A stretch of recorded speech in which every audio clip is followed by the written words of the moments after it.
What happened between you and your ex-best friend? His girlfriend called me one day because he got arrested and couldn't bail him out. I put up the bond and they never paid me back. We were bonded in negativity. I decided I didn't want to live like that anymore and did everything possible to make my life a better place. The happier I got, the meaner she started being, and the more she belittled my happiness. It felt horrible. I tried to help her but she refused to help herself. I didn't handle everything perfectly, but I tried. Eventually I couldn't do it anymore. We were best friends 15 years. I still miss her. Still think about her. I hope she can find happiness someday. Sucks. We both quit doing drugs. Turns out we are actually very different people. The only thing we really had in common was the drugs. Real talk. She was pretty passively patronizing in hindsight, but one day she took it way too far and made some jokes about the sorest spot in my life publicly and refused to stop, despite me and another person telling her she wasn't funny and needed to stop. I made it very clear that I was pretty distraught because of what she said and asked for an apology. She ghosted. I found out 2 other people had independently reached to her and said she should apologize. And next thing I get this manipulative message that was basically I'm sorry. There, are you happy now? I tried so hard to mend our friendship and thought we were all good. But then she just hardcore ghosted. I really only expect basic human decency in friendships, like taking responsibility and apologizing when you hurt someone. And at every opportunity she avoided that. I'm still pretty sad about it, but I do think I'm better off now. I only want people who care about me in my life, not ones who use the pain in my life as a big joke. This happened with me too. She shared my secrets in parties as a joke, including publicly outing me as bi when I was barely at terms with it myself, and she knew that. He started dating a girl and eventually got engaged. She hates the crap out of me, so naturally I was cut off. He still never missed an opportunity to ask me for help whenever he needed it, though. Guess it's okay to unassociate with someone when you need something. This is way too common and it sucks, but I think I read a study one time where basically getting married causes you to lose something like 2 friends on average. Obviously there's outliers on either side, but in my experience that is about the norm. She showed up on my doorstep at 2 AM, drunk, on crack with her 1-year-old baby with a dirty diaper and a shirt. I was best friends with her for years and was even there when she gave birth and brought her son home from the hospital. I stayed with her 4 weeks while she dealt with PPD. She asked me to be the godmother to her son and we were all inseparable, until she started asking me to babysit to give her a night out once in a while. Little did I know she was getting into some really bad stuff. The night she showed up at 2 AM I knew right then and there that this would be the last time I ever saw her. I had lost all respect for her. I hated who she became. I wanted to slam the door right in her face but I couldn't. She held her son on her hip and he was crying, shivering, and most likely just woken up from his sleep. I took him from her arms and gave her some money for a cab, most likely not, and sent her on her way, but kept her son with me for the night. A night turned into 4 days and when her mother eventually got a hold of me she came to pick up the baby and that was the last time I saw either one of them. I guess she went to rehab for a while and is now a few months sober. Her parents have custody of her son but she lives with them. I'm very proud of her, and I miss my godson more than anything. I have previously reached out to her upon her arrival back home but evidently didn't hear anything back. As I commented below, I believe she feels I abandoned her, but it was incredibly hard to watch someone slowly kill themselves over a period of time and continuously put their child in danger. Help has been offered to her many times. I even sat in on an intervention but alas she had to want the help, and she didn't. At the time, I wish I could do more and just show up but I don't want to mess with her recovery as I'm told it's very tricky. Addiction ruins people and makes them someone you don't know. It's hard not to put the blame on the person, but you should view it as a disease she is struggling with. If she is truly sober, I'd suggest reaching out. You can keep it simple, but that old positive connection with her may give her the motivation to continue the fight. He was getting married, never was invited to the wedding. To clarify this a bit, he called me the day after he proposed to her. It wasn't something I found out secondhand. Found Drake Bell's Reddit. His mom passed away while we were in middle school, and he ended up moving in with his dad who lived halfway across the country. I tried to be there for him as much as possible, but I don't think he wanted anything to remind him of his mom. I know I did because she was like my second mother. It sucked, but what can you do? I had a male best friend, and I'm female. Once he started dating his now wife, he said he couldn't be friends with any women anymore even though I was engaged to someone else and neither of us ever had feelings for each other, as far as I'm aware, and to his vehement urging. His siblings still talk to me occasionally and said he cut out pretty much all of his friends and family members when he met her, not because she wanted him to but because he wanted to. We loved each other. We fricked. He freaked out because he didn't know what we were. Friends with benefits is kind of off the table in this scenario, and was scared of losing me, so he emotionally disconnected from our friendship. But he kept sleeping with me. In the process of doing all of that, he treated me so badly emotionally that he basically did lose me anyway. Sounds like he played himself. Cheated on me by violating my girlfriend and giving her a permanent medical condition and severe anxiety. Lied to me afterward when she told me. Dragged several other friends into this on his side, and I blocked them all. When I told his girlfriend, he became very violent and aggressive. I ended up calling the cops on him and he was arrested and taken to jail. I hope he dies quickly. I had a miscarriage. She decided she can't deal with negative stuff at that moment in her life. She actually ghosted me and said that to our mutual friend. Best friends for over a decade. No friends at all as it turns out. Dang dude. I hope you're healing. As much as that sucks, it's probably a good thing she isn't in your life anymore. Lived with one of my closest friends for about a year and a half. Everything was actually pretty great. We all stayed out of each other's way. Then she got a boyfriend. She was normally chill, shy and quiet, but they had loud fricking sessions a lot. Whatever, fine. She gave him a key without talking to the rest of us. We had 4 people in total living in the house. A bit annoying, but whatever, again big house, we all stayed to ourselves. Then one night they both got really drunk, started fighting, and he shot a gun off in the house. After this, me and the other 2 talked and decided we needed to tell her he was no longer welcome. So we agreed to talk to her together. But she kept avoiding the conversation and never would find time to meet with us, only being home when we were all at work or asleep. One night her boyfriend tried sneaking in and one of my roommates saw him and told him he wasn't welcome and that it was a collective decision. He said he would tell her to talk to us, but she never did. She moved out 2 weeks later and went and had the utilities taken out of her name. My one roommate had to leave work to go put the utilities in her name so we wouldn't lose electric in the middle of summer. We were 6 months into a 1-year lease. To her credit, she continued to pay rent after she left, and she did eventually marry the guy she was with. But her and I were friends and really close for 8 years before this happened. The summer before, she had told me if she ever got married I was gonna be a bridesman. A year later we stopped talking, and the only reason I now know she's married is because on her wedding day she used the same hairdresser as a mutual friend of mine. She stayed with a dude who loudly argues and shoots guns off when angry. This was all for the best of your life and well-being. Among other things, the nail in the coffin was that he made me pick between him and my girlfriend. That being a crappy thing to do, I picked my girlfriend. One of the best decisions I made, as he went on to become a teen dad of 2 before senior year, and me and my girl are still together and happy years later. Who the frick expects to win that one? She was fricking with a dude she just met at a party, and though I banged on the door for way too long, asking if she was okay, she wouldn't come out. She decided the next day that we were no longer friends because I didn't stop her. You don't need her. I finally realized how one-sided our friendship was, and I stopped taking the initiative and talking with her. Never heard from her again. We weren't really interested in the same things anymore, and we just kinda grew apart. I was more into sports and going out and having fun, and he got really into the tuba. I once worked with a guy for 3 years and never learned his name. Best friend I ever had. We still never talk sometimes. Thank you, Ron.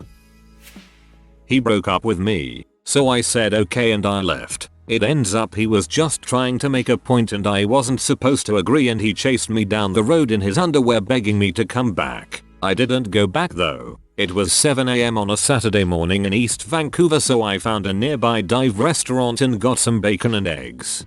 Was the breakfast good though? He kept hitting on my and my friend's exes immediately after breakups, even if it was clearly unwelcome on the girls' parts, and was generally very creepy about girls. IDK when it happened, but we just kinda stopped talking for years. We're getting to be friends again now and he seems to have turned into a fairly normal person that doesn't do that crap. It always impresses me how some people don't realize their friend's girlfriend is talking to you to try to be nice and fit in with the group, not because she's trying to send you signals under the table in front of her BFLOL. This was like 13 years ago, but she didn't want to be friends with me anymore after I lost my virginity and started spreading rumors about me. I never did anything to her, so I'm not sure why she did that tbh. She moved away and whenever we spoke she would talk endlessly about her own life and show no interest in mine. Whenever I called her, she had no time for me, but would be offended if she called me and I had no time for her. I have my own life, and I just couldn't be bothered maintaining a one-sided relationship. Her boyfriend broke up with her in 8th grade and ended up liking me. He broke up with her right after a summer camp where she didn't have service, and during that time I was in Hawaii. She claimed that he cheated on her with me and that we had fricked. Even thought I didn't have my first kiss until the following year. It's now my senior year and through all of high school she has been telling me to kill myself and spreading rumors about me, and it pisses her off that it doesn't affect me. Excited to get out of this petty middle school drama. I will add sometime during freshman year I tried to apologize if it looked like I did anything, etc., and straighten things out. She told me the reason she got over him so fast was because if he could like a girl like me he wasn't worth it. I'm still my favorite insult I've ever received, haha. You can do a lot better, insult wise too. I moved in with her and 5 other people since I was a broke college kid trying to save a few bucks. 3 of my roommates were guys and the other 3 were girls. A couple of months in I had made the fantastic decision to date one of the guys I was living with. Lots of people warned me and told me it was a bad idea, but alas, I ignored it. Besides, what's nicer than having your so 2 doors down? For about 4 months we dated and our relationship was great, but one day he just broke up with me out of the blue during spring break. Well crap. I wanted to remain friends with him and he felt the same. Not one to hold grudges, so I thought give it a few weeks and it will be fine. We all come back from spring break and everyone in the apartment got drunk and smoked. At the end of the night, I went to go to bed but couldn't sleep, so I went back in the living room to clean. As I am cleaning up I hear my ex-best friend's door open and to my surprise out comes my ex. Half naked, we made eye contact. He said nothing and I bolted out of the apartment on the verge of having a panic attack. None of them talked to me for a month, claiming they were too scared to tell me. Turns out they began hooking up 10 hours before he broke up with me. Got to live with my cheating ex and his new GF, which was my old best friend, for 2 more months. TLDR. My best friend roommate started dating my ex, who was also my roommate, while we were still together, and I had to live with them for 2 months after. Ouch, that one hurts. Ditched me on my birthday. Explained to her multiple times how they made me feel and she blows me off for weeks. She invited me to her boyfriend's brother's friend's poker game trying to make up for it. Don't get me wrong, I met these people before and they're nice, but I don't wanna spend my birthday with people I don't know. Oh, and I don't know how to play poker. Keep in mind this week's after my birthday. I tell her again that this isn't cool and she tells me I'm selfish for wanting to hang out more than every couple months and she's doing so much for me. I definitely didn't reply to that bulls. I last hung out with my closest friends like 3 months ago, and the previous time before that was last summer. Life happens and crap gets in the way oftentimes. That's just how it goes. Under the breath jabs in group setting, and he knows I am not the type of person to have a reaction, so I rather not hang out and keep my positive mood going. She drank too much and used me as her alibi for cheating on her boyfriend. I found out that she told him she was still at my house, even hours after she had left. One evening, I snuck a peek at her phone when she got a message, and this was from another guy. Shortly after receiving the text, she left my place at 2 AM. When her boyfriend phoned me to inquire where his girl was, I told him to look at that guy's place. I was friends with both of them, and I don't like being used as an alibi to hurt someone else. She was really upset with me, but I told her she had too many problems and she was pulling me down with her. I found out that he cheated on his partner for 20 years with men. I did not care that he was secretly gay, but the cheating really bothered me. The real end came though when he was thrown out of the house a few years later, kept cheating, and he cut her and their daughter off from all financial support until she had to give in, and then he totally destroyed her in the divorce. He is now living in a mansion on the ocean, and the girls are sharing a tiny state-provided apartment in a really dodgy part of town. What a freaking butt. No crappy pun intended. She became a born-again Christian and made it her mission to save me, knowing full well I had escaped from a similar environment, one that was toxic and abusive. I told her I didn't want anything to do with religion anymore and she kept pressing to the point of belittling me, so I cut contact. Good on you for standing strong. Shortly after my born-again best friend joined a church cult, she dropped me to protect her family. She wasn't specific as to what danger she thought I posed to their immortal souls, but I wasn't the only one she dumped. Her new boyfriend didn't like me. We have been best friends for 9 years at this time. Next turned out to be xenophobic when I married a Chinese. She would come to me to vent about her toxic manipulative boyfriend. They'd be fine by the next day and then she would defend him viciously when I would try to remind her why she came to me in the first place. To add on to this character, he'd invite himself to hangouts just because she was there and insist we work around his schedule. He insisted he knew more than you on any given topic because he is older and more experienced. He was 2 years older than us, and he was constantly asking our friend group to pay him back for really expensive items he bought himself during get-togethers. It's sad, but she enabled his behavior and I lost a good friend to an absolute narcissist. She wanted my constant and unwavering support with her mental health issues. From the second I woke up to the second I went to sleep, nothing I said was right or good enough. I lived in constant fear of making her cry and then having to apologize over and over to fix it. She used me as her anxiety control until I literally dreaded having to talk to her and wanted to die in my sleep rather than wake up and have to see her at school. The summer between junior and senior year I didn't text her once, and realized how amazing my life was when she wasn't in it. I pretended she didn't exist on the first day of school and spoke maybe 8 words to her for the entirety of senior year. It's been almost 2 years since we were friends, and I'm just now healing from the mental and emotional trauma of everything she put me through. So glad I worked up the self-confidence to cut her out of my life forever. That is really, really toxic, and the moment you have to live in fear of saying the wrong thing is the moment you can be confident you're being emotionally abused, manipulated. Not to mention the huge breach of boundaries. Here's to a better future, and good luck. We drifted apart when I had kids and he was still wanting to party and do drugs all the time. It was me that changed, I know, but having grown up with a crappy dad who drank and used drugs, I wasn't prepared for my kids to have that at all from me, so I cut it all out completely. Turned out we didn't actually have that much in common once getting wrecked together was gone and he had no interest in hanging out. That was about 16 years ago now. I heard he had his own kid a couple of years back. Depended on me way too much, so I cut them off. As a person that struggles with several mental health issues, this friendship left me drained and empty inside. They wanted me to give them my attention every second of every day and constantly baby them and spoil them as if I was their parent. Never again. My brother's loser second wife, who has no friends or family of her own, decided she liked them and made up a bunch of crap that I allegedly said. I of course didn't say anything because they were my friends at the time and I would never confide in my brother's wife because I despise her. The reason it ended though was because of how easily he believed the bulls from my brother's wife and didn't give me any of the benefit of the doubt and just ask me. I only knew he was mad because he deleted my fantasy football team from his league.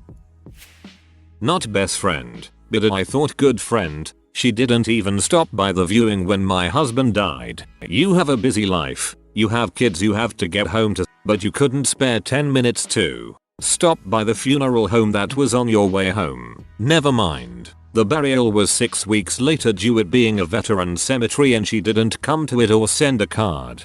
I'm so sorry this happened to you.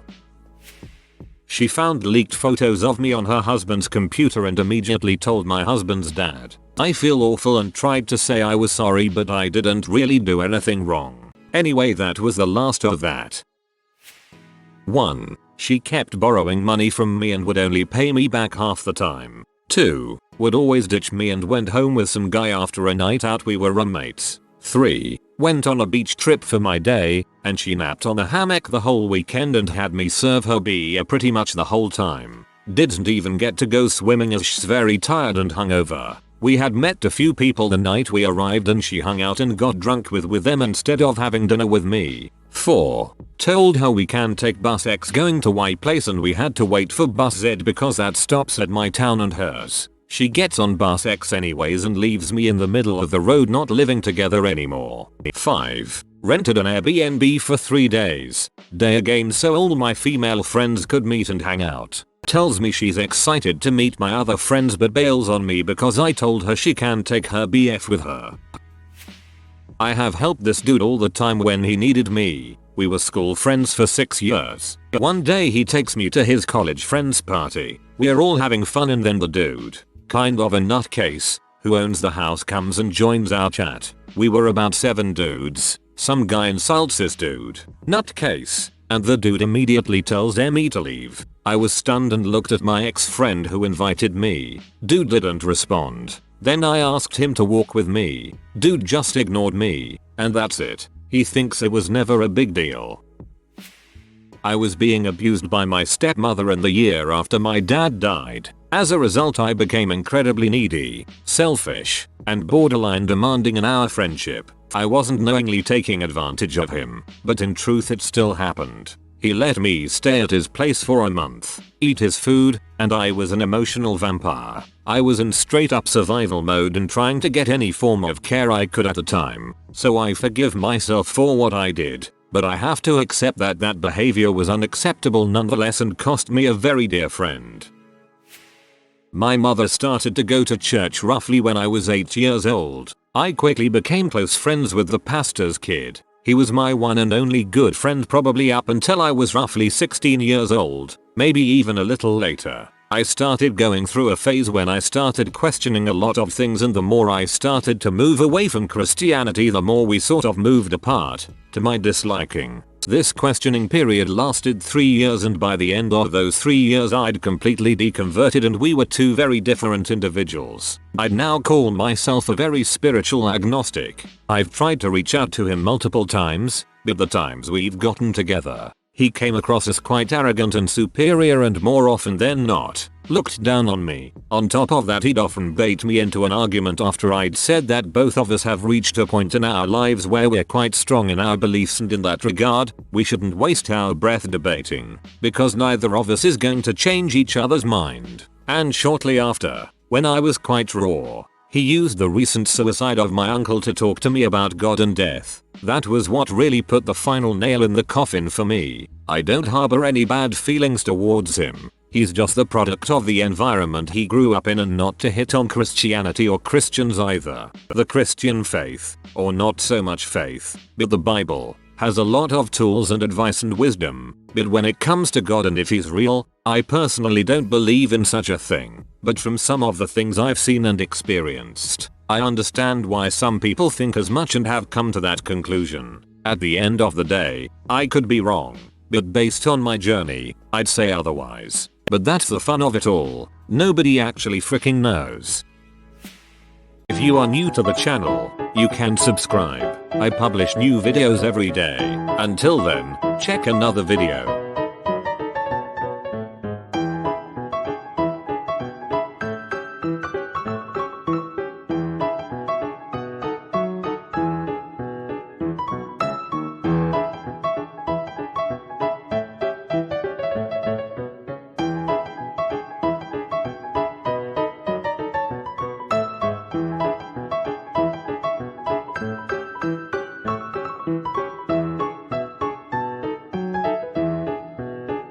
Bye for now.